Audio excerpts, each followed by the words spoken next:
I can't believe it. Like, we are already on the awkward second album. We have practiced doing episode 1 so many times that it's kind of strange that now at this point we're not having to completely start again. Yes, but will episode 2 be like all the other sequels where people were happy about the first one and then we hit the second one, it's like, ah, dang it. That's what I'm saying. It's the awkward second album. But I'm hoping to be the Paddington 2 of sequels. You know, the first one, well regarded, well respected. People loved it. But then Paddington 2 came along.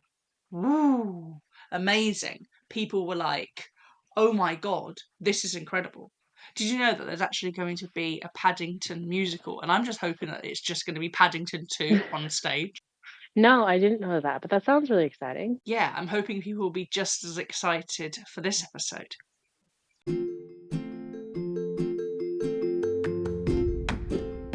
Welcome to the UK Planner Podcast. In this episode, we talk about planning when you're out and about. Ari and I share our confessions that, yes, we are the ones who steal all of the free pens. We discover that I may have been inadvertently helping a planner cult. And lastly, we touch on the planner events this summer announcing their shops. Hi, I'm Ash, and I'm the full-time host of the UK Planner Podcast. And on my left is my beautiful wife and also the part-time co-host, full-time, most brilliant person I know. How many of these do you have? Enough to keep me satisfied. I have an Excel. Now that I've learned how to use Excel, which is like the computer version of planning, like literally every time an event announces something, I put it on an I Excel. do It's love you some great. Excel, but you didn't believe me at first when I told you about the magic of an Excel. But then, like, I don't know. I couldn't imagine that an Excel could be fun. You didn't believe me at first. I was told that the laminator was the best piece of stationery there was. I tried a laminator, disappointed. I didn't enjoy it. Controversial, I know, but I didn't enjoy laminating. If anything, it's stressful because you're like, what if I don't line it up properly? What if I don't wait for it to heat up enough? What if I wait for it too long? I don't know.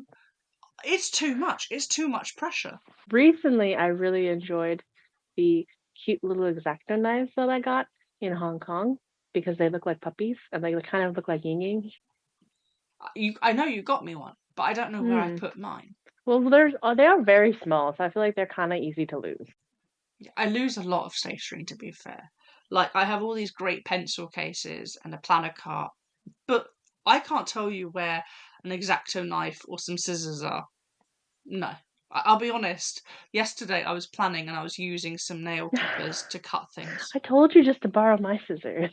I know, but then I'm like, oh, but then I've got to get up, find your scissors, bring them back, have the pressure of not losing them, give them You back. know the planner item that I'm still sad about? We got a really cute pair of tweezers at a planner event last year.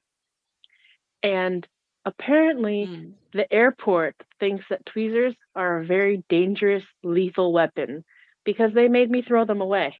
Do you remember last year when we went on a cruise and they made me throw away my scissors after I was very confident, like, oh, these are only small. I know that they're like longer than the like amount that you're meant to have, but it's fine. They'll see them and be like, oh, yeah, it's fine. They're kids' scissors. And literally, the lady I had at airport security had never had a sharps before.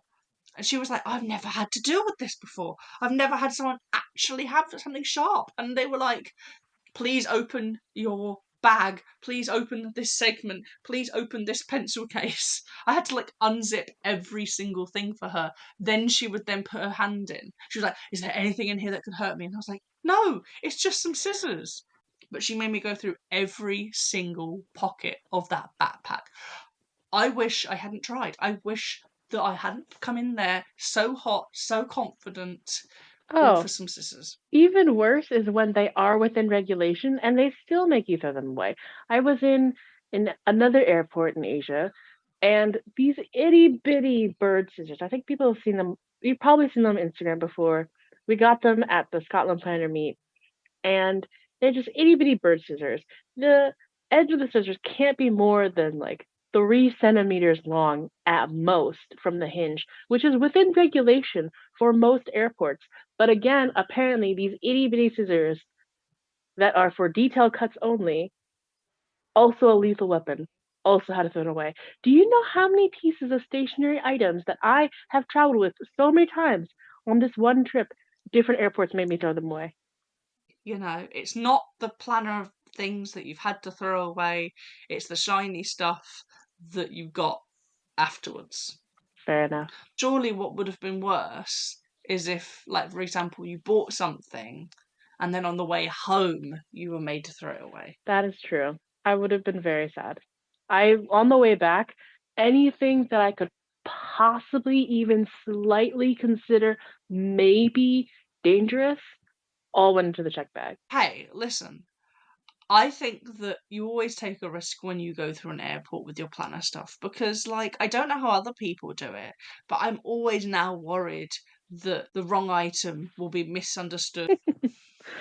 Ah, yes. No, the all the Zacto knives and little cutting tools that I brought back all went into the checked bag because I was like, I just went and scavenged the whole island, the whole lower island to find these things. I'm not about to let go of them. I think one of the things that I always find is that I never know what to bring with me in terms of like tools or stickers or washi because I don't know what's going to happen or what I'm going to feel like doing versus when I'm home, obviously, if I change my mind about a washi, I can just walk to the other room, grab a new washi and then come back to where I'm planning. But you're the kind of person that will swatch bits of washi and stuff, or you'll like lay your washi down before you go on, let's say, a holiday, or if, like, for example, we're going to an event.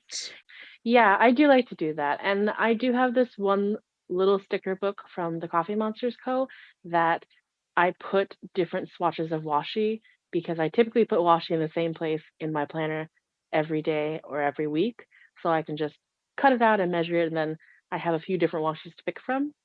But for longer trips, I definitely tend to lay down washi for the time that I'm gone, especially if we have specific things planned for those days. But then, like, I find when I'm going out for maybe just one day, I'm a bit more inclined to kind of ironically bring loads of stuff. I have been known to travel with all of my stickers. Didn't you do that the first time you visited me in the States?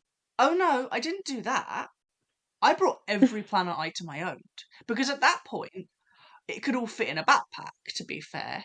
It was heavy, but I didn't have that much. So I could get away with, like, just having my planner, all of my washies, all of my stickers and stuff. I Oh couldn't do no, that I, now. I think you would get crushed under the weight of all of your planner items if you attempted to put it all in one backpack, even if you used your backpacking backpack. But then when it comes to leaving the house to plan, I'm not very good at, like, finding places to plan. Like, if you said to me, Ash, you can't plan in your home for a week, I think I would actually really struggle because I have tried in the past to, like, plan not at home, and I I don't know if it's because we live in London where, every kind of third space is filled with tourists or there's such huge entry fees and things like that, that, like, I couldn't really plan outside of my home unless I was, like, planning at someone's house or maybe, like, a little bit in my office or something. Plus, there is a little bit of feeling, sometimes feeling self-conscious when you're planning in public. Like the other day, we were out and we were planning in public, and people did come and talk. And if you're more of an introvert, or if your social battery is kind of drained, I didn't really want to talk to anybody. I didn't really want to explain what I was doing. I just wanted to get on with what I wanted to do, you know? I think, like, third spaces, like, well, I remember when I was younger with, like, things like libraries, a lot of those have lost funding or whatever. I remember when we used to have a lot more libraries and a lot of them have kind of, like, closed and they're saying, oh, well, no, go to the big main one here or go to the big main one there, which is great. But then, like, once they run out of chairs, once they run out of tables, and also I feel like to have like maybe arts and crafts stuff, it's not really like seen as a good thing. Like even like in cafes and stuff, like I always feel like after a certain amount of time, I feel like I have to give up my taste. Yeah, I think it can be really difficult, and you can definitely feel the judgment because if it's a work environment or a quiet space where adults are doing adulty things like having a coffee before work, you can't really pull out stickers and washi and other embellishments without running the risk of having people judge you, give you looks, and want to ask, like, what are you doing? I think that I've gotten to an age, or at least I'm approaching an age, where I don't really care as much about what people think or any judgment that I'm going to get for planning in public. 'Cause ultimately, as long as I'm not causing anybody harm or disrupting you existing in the world, I think I should get to exist. When I was younger, I think I was a lot more self-conscious and I would make sure that I always placed all of my stickers or any washi down so that I was just writing with pen and paper to look professional. But now it's like at the end of the day, I'm not causing any harm to you. I'm not really disrupting your day. And especially if I've paid to be in that space, i.e., a coffee shop or a restaurant or a Weatherspoons, whatever it is, then I think I have just as much right to do what I want to do at the table that I'm paying to exist at. See, I don't feel like I've got to that point. But then, ironically, when I was younger, I used to be super confident and I would never get embarrassed. Like, my parents used to take us to family events and they would say to me, "Oh, we know you're going to go to every single person, introduce yourself, get to know everyone in the room, and then introduce them to us." Like, I used to be really good at going to parties, I used to be really good at just being really confident. And then as I've got older, ironically, I would get really, really embarrassed, really, really nervous. Like, kind of the anxiety wasn't really there when I was younger, but then, kind of in my late teens, and especially in my 20s, I've just, I get really scared of people. Like, and it took a long time for me to realize that I'm genuinely scared of people. Like, for me, planning is this great solo activity where, you know, it's great that I can kind of talk to other people and already know we have something in common when I meet other people at like planner events and things. But I love the fact that the majority of the time it's not a team sport, you know? It's very much, if I need to take some time away from social media, take some time away from people, I can keep planning. It's great. I don't have to justify that I'm planning on my own to anyone. Like, it's a great device for bringing people together, but at the same time, I think that it's great for kind of all types of people because you can literally be an introvert or you can be an extrovert and be like, this is my whole thing. Let me show you how I do this. I want to help you. I want to, empower you. But then also be like, hey, I don't want to empower anyone today. I have struggles Mm. empowering myself, and that's Hmm. fine.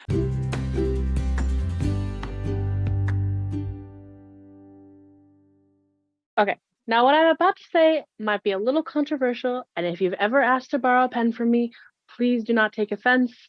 It is nothing against you individually as a person.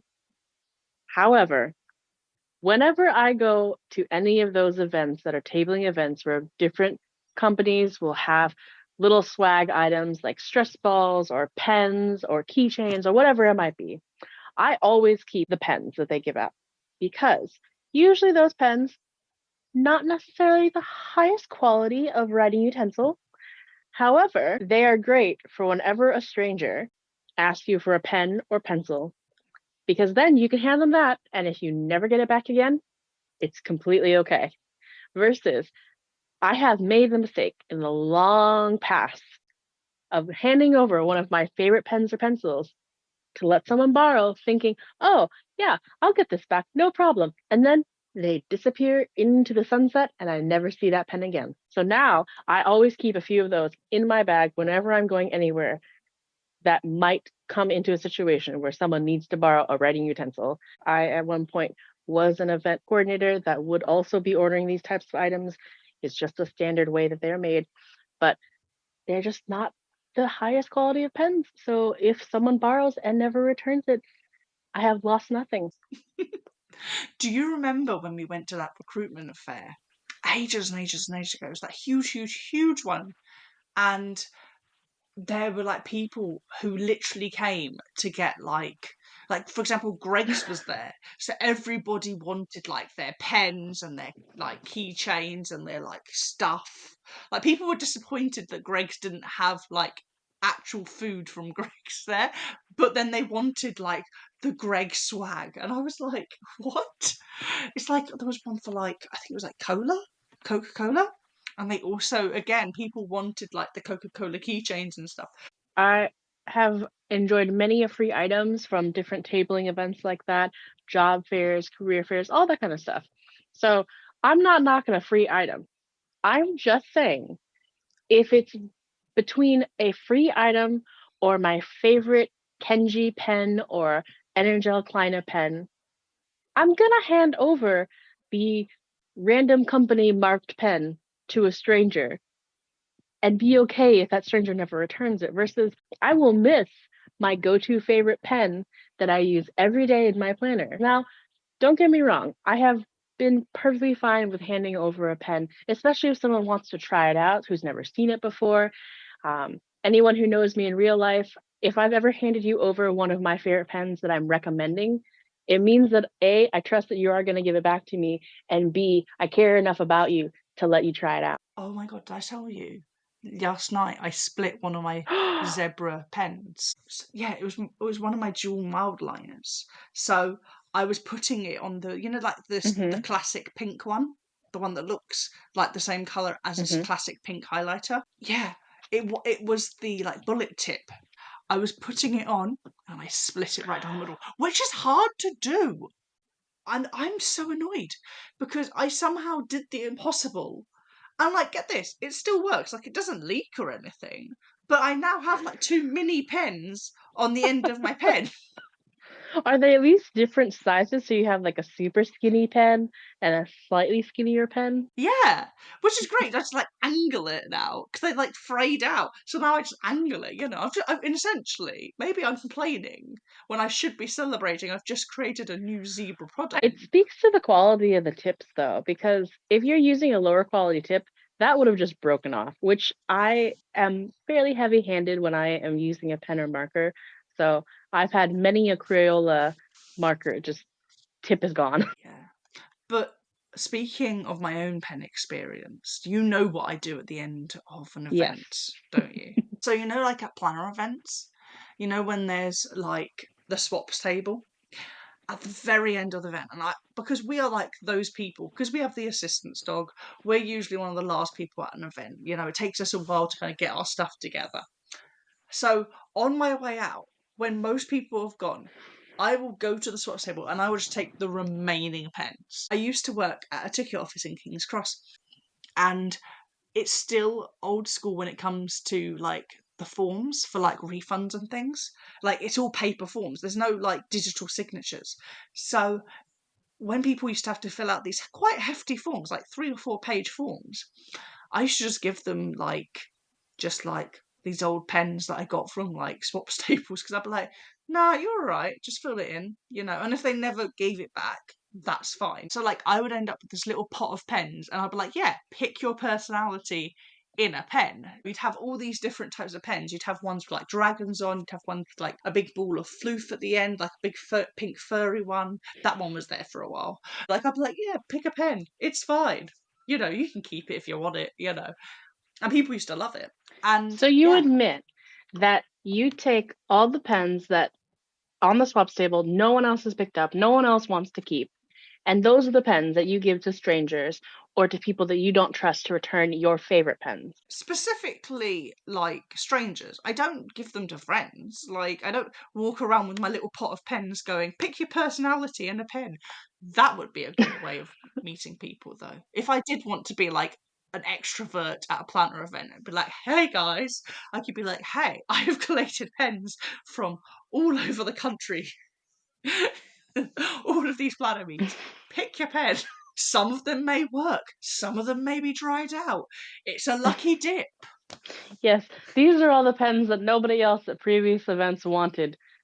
Have one. See, I love a swaps table because that's how I originally got all my planner stuff. So before I actually had the money to buy planner stuff, what I used to do is I used to be hired through TaskRabbit to do different jobs and stuff. And one of them was there used to be this London meet that would meet every kind of few months above this bar. Like there was like they used to rent a room above this bar. And they used to always have a swaps table. And they used to always have a goodie bag. And I know this because they used to hire me. Let's say, like, for example, the event was on a Saturday. They would hire me on the Friday to pack all the goodie bags. And then Saturday morning, I would be like setting up, like they would give me like a little diagram of how they want the room set up. So they'd like leave all like the boxes and things. I'd then set up the entire room, like set out everything. I would then kind of be told, okay, the event's starting at, let's say, like 10, get out by like 9:45. So ironically, I've never seen any of the people at this event. I would go out at like 9:45, go maybe do a different task for someone else, or like go and have some breakfast or something like that, go do something else. I would then be told, come back at this time, do not come any earlier than this. I would come back, basically clear up, um, put all of the stuff in these giant, like big plastic bins for them to pick up maybe on the Sunday. And basically, I remember like, because you could message through this app, and I'd be like, can I just take the stuff from the swap table? And they'd be like, yeah, we're not keeping it. So I would then have a backpack with me because I learnt this after the first time. I would have like a backpack with me, basically empty everything from the swaps table into my backpack. The first time they said to me, "Oh, just chuck it. It's fine. Don't worry about it. Just put it in the recycling." And I went, "No, I'm not doing that. Put it in my backpack." And then I said to them, "I hope you don't mind. I took it with me." And they were like, "Yeah, that's fine. We don't care." And I don't know if maybe COVID killed it off or something. But I never met anyone at this event. What if it was a cover for a cult, like a planner cult, and that's why you weren't allowed to see anybody because everybody else's identity was secret?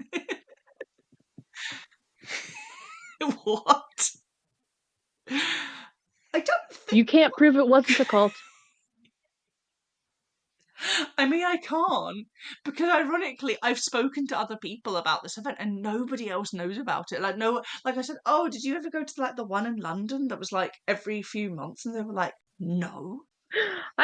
The more you talk about this, the more I am so curious. So please, if you're listening and you attended this event that Ash is talking about, and it's a real event, it's not just something that they dreamed existed, please send us a voice note. Please reach out to us on Instagram. I desperately want to know more about this, and I need confirmation that it actually existed and Ash didn't just make this up. No, it's a real thing. Like, I've shown you receipts on my TaskRabbit account from this thing and like chats and things. Because like at one point, like near the end of like me doing this, we started dating and I would like be like, oh yeah, I've gone to set up a planner event. And like the lady loved me. Like I remember one time she reached out to Taskmaster and asked me to have like an extra £10 tip added because you can't do it after a certain amount of time. So I don't know if like she was like, yeah, this was a great event, like reflected on it and then went, nah, Ash needs an extra tenner. Really knocked out the park this time. Speaking of planner events and swaps tables, let's talk about the planner events we For our always do. summer Make it fair. planning. Oh my god, I want to find out if any like people are doing all three events. Is anybody doing the summer of planning, the circuit? Is any shops doing it? I need to know. I need to know. Right, I'm going to start with Planner Fest, Journal Fest, Stationery Fest. Now, they haven't announced any of their shops yet, which is fine. I'm very happy to wait it out for that. Be very excited when it does happen because we are going. We have finally sorted it out. We are going to Planner Fest, Journal Fest, Woo. Stationery Fest. It took forever to sort out with the hotel to confirm that if we turned up with an assistance dog, that they wouldn't like refuse to have us there or charge us like £1 million. So we finally got that sorted. And then luckily there were still tickets available, so we were able to book all that. Wonderful. Now, as I said in the last episode, we hadn't been to before. Unfortunately, Pride was the same weekend, so I had to just keep getting notifications of everyone having such a wonderful time while I was rainbowing it up. Luckily, the amazing Emma from Sunshine Lane, she has a podcast called Coffee and Sunshine, and the 4th episode is her interviewing Bex, who runs Planner Fest, Stationery Fest, Journal Fest. And it's a really great interview. They talk all about the event. They talk about the history of the event. They talk about Bex being qualified in event planning. It's an amazing episode. It's such a good podcast. And I reached out to Emma to be like, hey, do you mind if I mention your episode? And she was like, yeah, go for it. She's so lovely. Honestly, I have only good things to say about Emma, who's absolutely amazing. If you don't know her shop, my God, where have you been? Please don't walk, run at a safe way, run to her website, go listen to her podcast, go buy all of her amazing products, and thank me later. Anyway, so yes, that was my long way of saying that I have no news yet on the event in Manchester when it comes to shopping, but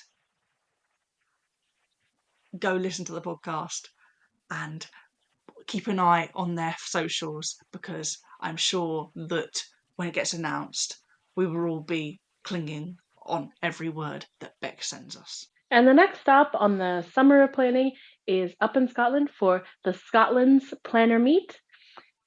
Their event is at the end of August, beginning of September, and they have announced all of the shops that are going to be attending. I believe they announced all of them in February, so please go check out their socials to see what shops are going to be there. It's going to be a great event. We had such a good time last year, so I'm sure this year is going to be wonderful too.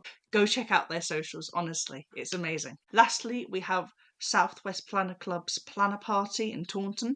Now, they're currently in the middle of announcing all of their shops. I don't know how many in total there will be, but if you follow their Instagram or you're part of their Facebook group, then you'll get the announcement each day. Yeah, I'm really excited for all 3 of these events about when they've all finished announcing all their shops, because let's be honest, it just takes one shop to kind of really go, oh my God. But yes, that is our summer of planning. Even though it's not an official thing, I will just say we didn't reach out to any of the owners of these events and be like, hey, can we call it the summer of planning? None of them have reached out and told us not to, but I will just put it out there. We haven't there is no collaboration or anything. We're not sponsored by any events. None of these events or any of the brands we've spoken about on this episode have paid us or sent us anything. This is all just, because I'm crazy and I wanted to do a podcast about planning. Wait, so we're not making the summer of planning an official thing? Do I need to halt the merch orders? Ari, I told you. This is what happens when I Guys. No cups, no t-shirts. Yeah. No more tumblers. We're good. Oh my God, how many tumblers did you order? I mean, they're all dishwasher safe. But yes, that is our summer of planning and our episode. Oh my God, Ari, we did it. Episode 2. How do you feel? Yeah, I feel good. I think definitely used some water and a sacrifice, but I'm really excited. We made it to our 2nd episode, and we are so grateful for everyone who's listening that's here, everyone who listened to our 1st episode. We weren't really sure where this was going to go, but we made it to about 20 listeners on our 1st episode, and we are so grateful for all the feedback that we've gotten, all the support. So thank you so much for being here. And don't forget, everything that we've talked about, all the events, the shops, Coffee and Sunshine podcast will be linked down below. We're so excited for all these events this summer, and we are looking forward to all the announcements to come. Please make sure you're keeping up on their social medias to see what's coming next. Have a lovely couple of weeks. Take care, everybody. Bye, guys.